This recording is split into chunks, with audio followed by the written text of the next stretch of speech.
no último episódio, resumi a nossa situação. Eu tinha deixado meu emprego e saímos da nossa casa alugada em Wisconsin e a nossa perua, ou como no Brasil se chama a Kombi, VW, que era de 1968, que tornou-se nossa casa móvel no sentido mais verdadeiro da palavra, pois oficialmente lançamos nossa viagem missionária da casa dos meus pais, no Colorado, no dia 14 de janeiro. 11 meses depois, em 17 de dezembro, chegamos de volta ao nosso ponto de partida, tendo viajado 38.400 quilômetros, e durante o qual eu tinha pregado em 14 estados e uma província canadense, e no meio disso tinha feito um curso de linguística de 10 semanas. Pensei que seria fácil narrar as nossas experiências.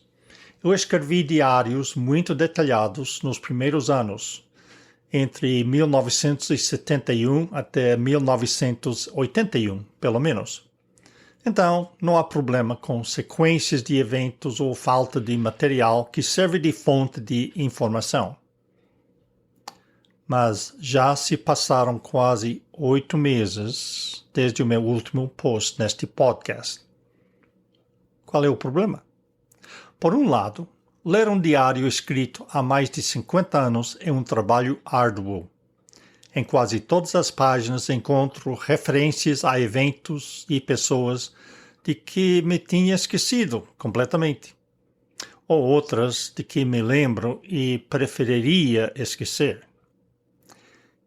E como vou extrair as pepitas de lições úteis da escória da vida monótona do dia a dia e contar uma história que vá além do simples divertimento? Seria tão fácil deslizar pela ladeira escorregadia do sentimentalismo e divagar longamente pelas recordações dos bons velhos tempos e dos entes queridos que já não estão conosco. Mas reconheço que aqueles bons velhos tempos nem sempre foram tão bons. Afinal, isso me ajuda a manter o sentimentalismo sob controle. Mas seria pior seguir o caminho do exagero, apenas para vender a história, entre aspas. Aqui está a minha tentativa de ser instrutivo e não meramente informativo. Quero que esta seja uma narrativa realista e não uma diatribe reacionária contra ofensas, percebidas ou reais, por um lado, e nem quero escamotear as dificuldades reais com que tivemos de lidar. Muitas famílias missionárias naufragaram nas rochas da desilusão quando descobrem que a vida no campo missionário estrangeiro não é a aventura romântica que idealizaram. Vou começar dando um elenco dos personagens nesta história. Uma breve apresentação dos agentes principais que vão entrar aqui, alguns dos quais eram pessoas de carne e osso, enquanto outros são objetos inanimados ou desafios e situações espirituais e emocionais abstratos. Começo com a nossa família, em 1971. Eu, Ed, 24 anos, acompanhado por Abby, de 23, Raquel, 3 anos, e Ricardo, 2. Quando falo destas idades, passa pela mente este breve pensamento. Afinal, em que estávamos nós a meter?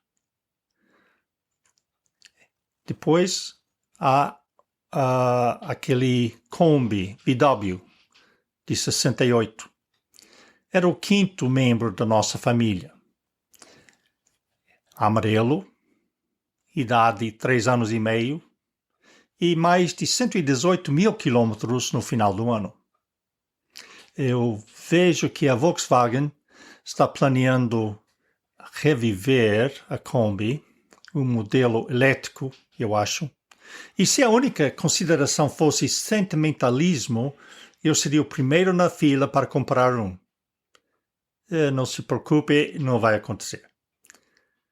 Mas esse carro foi literalmente a nossa casa durante o ano todo. Falo mais sobre isso no episódio a seguir, na parte 2. Fazia parte da família. Comia mesmo quando nós não tínhamos o que comer e recebeu a atenção dos seus médicos nas oficinas mais vezes do que nós consultávamos os nossos médicos. Foi pior do que as crianças a exigir a nossa atenção. Em vários momentos durante a viagem, tive de calibrar o platinado. Ainda alguém faz isso? E se você não sabe do que estou falando, não vou me dar ao trabalho de explicar aqui. Pesquise no Google.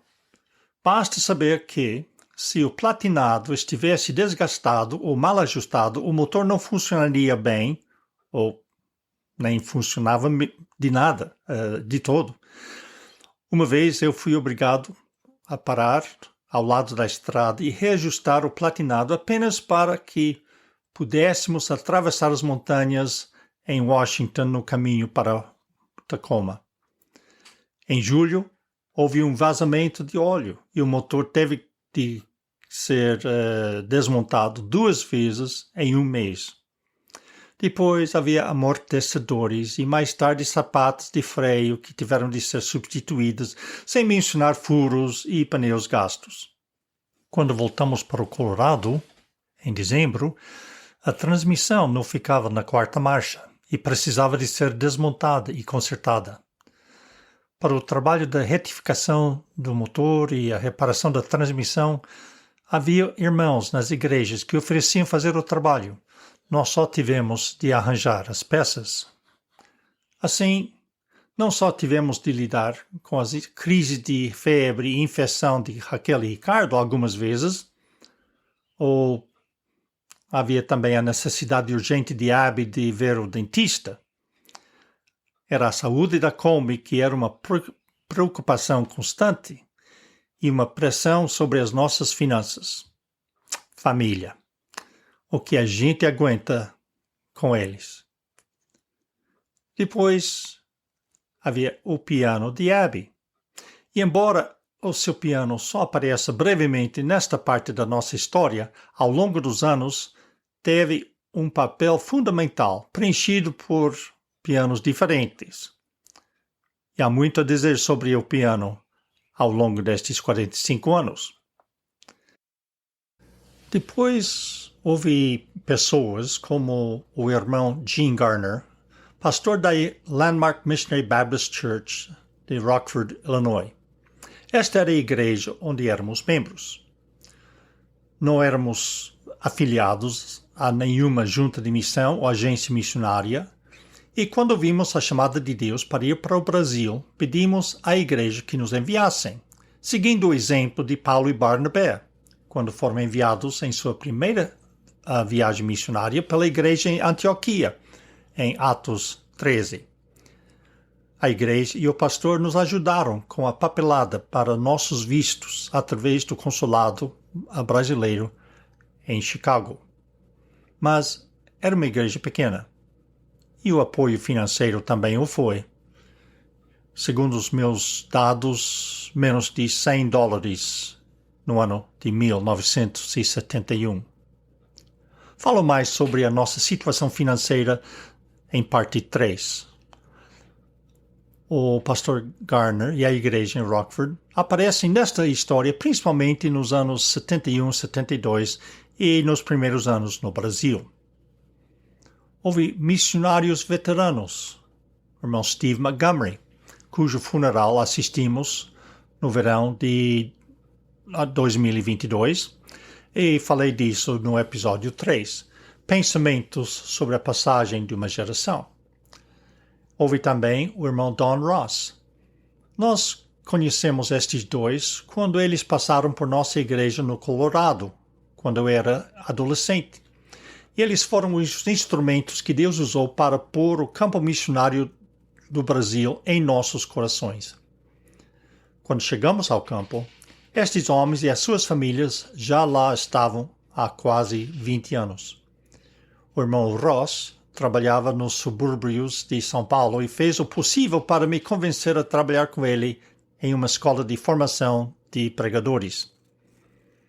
O irmão Steve começou o seu trabalho missionário no Brasil, em São Paulo, mas depois mudou-se para o interior do estado de São Paulo, onde organizou várias igrejas em pequenas cidades. Senti-me chamado para plantar igrejas e, por isso, acabamos morando ao lado dos Montgomerys, no interior do estado de São Paulo, 400 quilômetros a oeste da capital. Estes dois missionários foram responsáveis por nos dar contatos com muitas das igrejas que visitamos. Depois há o irmão Edward Bird. Era o pai da Abby. Em outras palavras, ele era meu sogro. E eu achava difícil chamá-lo de qualquer coisa a não ser Brother Bird. Embora em correspondência privada no final da sua vida, eu me dirigisse a ele como pai. Quando eu tinha 9 anos, ele era o meu pastor no Colorado e me batizou. Ele e a família saíram do Colorado pouco tempo depois e foi apenas 7 anos depois que nossos caminhos se cruzaram novamente. Desta vez, eu estava muito mais interessado em sua filha de 15 anos do que quando eu tinha 9 anos. Também eu estava mais interessado nela do que estava nele. Menciono-o aqui, no entanto, principalmente não por causa da ligação familiar. Seu papel em nossas experiências missionárias foi muito além dos laços familiares, como ficará claro com o passar dos anos. Ele ensinou grego do Novo Testamento no Seminário Batista Missionário em Little Rock, no final da década de 1940. Este era um braço da Associação Batista Americana. Em algum momento do início dos anos 50, ele caiu em desgraça com a liderança desta associação e da escola e foi forçado a deixar a escola e passar o resto da sua vida pastoreando pequenas igrejas batistas missionárias independentes nos estados de Colorado, Califórnia, Havaí, Illinois, Texas e Arkansas, claro. Ele passou uns poucos de anos em cada lugar, várias vezes deixando um estado para trabalhar em outro, depois retornando e pastoreando outra igreja na área onde ele havia pastoreado anteriormente. Abby passou por 10 escolas diferentes, em 5 estados diferentes, antes de completar a educação secundária. Depois há o Reminder. É o título de um jornalzinho de 8 páginas, autopublicado mensalmente pelo Brother Bird durante 40 anos. Nos primeiros anos, o jornal era mimeografado, mas ele acabou comprando uma impressora offset e imprimiu o jornal ele mesmo. O conteúdo do jornal consistia principalmente em seu comentário sobre passagens bíblicas e a sua interpretação de questões doutrinárias. Ele enviava cerca de 600 cópias por mês para toda a parte dos Estados Unidos, e este jornal, mais do que qualquer outro meio, era o laço que conectava as igrejas que visitamos. E desempenhou um papel importante nos eventos posteriores em torno do nosso trabalho no campo missionário. No final, foram as posições doutrinárias tomadas pelo meu sogro neste jornal, o Reminder, que ofuscaram todas as nossas relações com as igrejas, onde quer que fôssemos. Eu era, antes de tudo, genro do irmão Bird, para o bem ou para o mal. Foi uma situação que demorou quase 30 anos para chegar à sua conclusão. Ao ler o meu diário de 1971, vi elementos pronunciando o futuro. eram sementes que foram semeadas ou começaram a brotar nos primeiros 12 meses do nosso trabalho missionário. Algumas sementes permaneceram dormentes, e só anos mais tarde elas irromperam em plena floração. Outros eram fatores constantes que aceitávamos como parte natural da nossa caminhada com Deus. Algumas pessoas poderiam chamá-los sacrifícios, embora eu não possa pensar em nada que realmente consideramos um sacrifício. Estávamos apenas obedecendo a Deus.